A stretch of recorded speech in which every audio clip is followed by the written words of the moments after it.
You're probably Australia's most popular male author, certainly, in terms of fiction. Hopefully female as well. Well, and in terms of sales.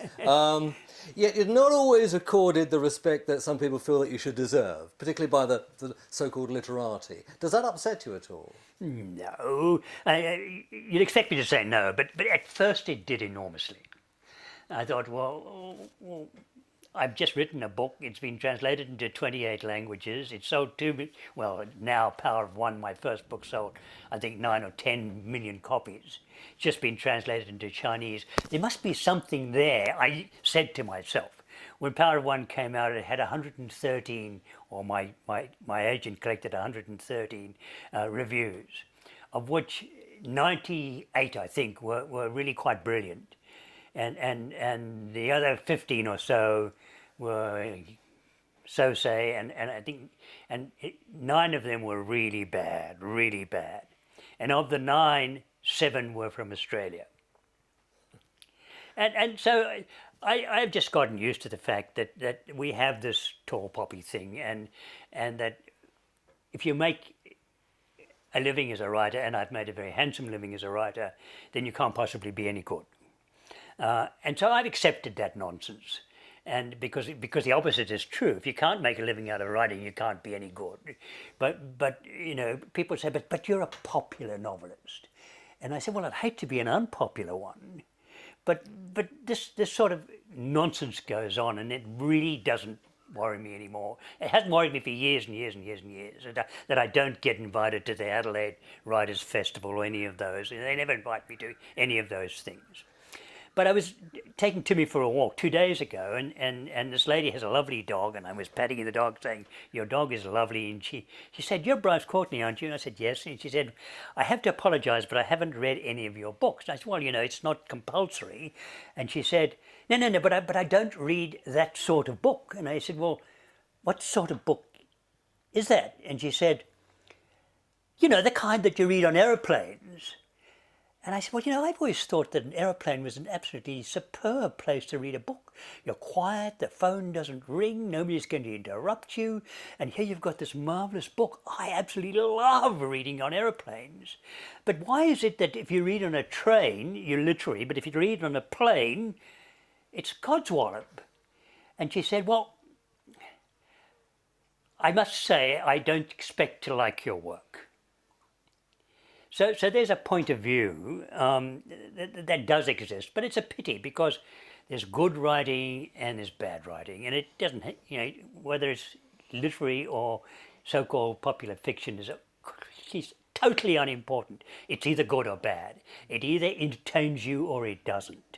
Now, if you don't read to be entertained and to be and to be informed and persuaded and entertained, then why the hell do you read? I mean, the average person has most of the time has a shit of a day, you know. And they get back and they've had to cook for the family, they've had to put the kids washing on and iron the shirts and their school uniforms for the next day and do the washing up, and then if they're lucky they get an hour's television, and finally mum flops into bed. She's got 20 minutes before she goes to sleep. If she picks up one of my books, that is the greatest compliment you could possibly pay me as a writer. I am there to put her to sleep, nicely. And I want her to close the book and say, oh, I can't wait to see what happens tomorrow. That's writing. Writing isn't, as I said earlier on, writing with a quill from an angel's wing. Of course that's writing, but it's not the singular purpose. We have been storytellers since the dawn of time. And I simply see myself as sitting under the banyan tree and saying, this is what happened, and starting to tell a story. That's simple. You mentioned The Power of One just now, which obviously was inspired by your early life.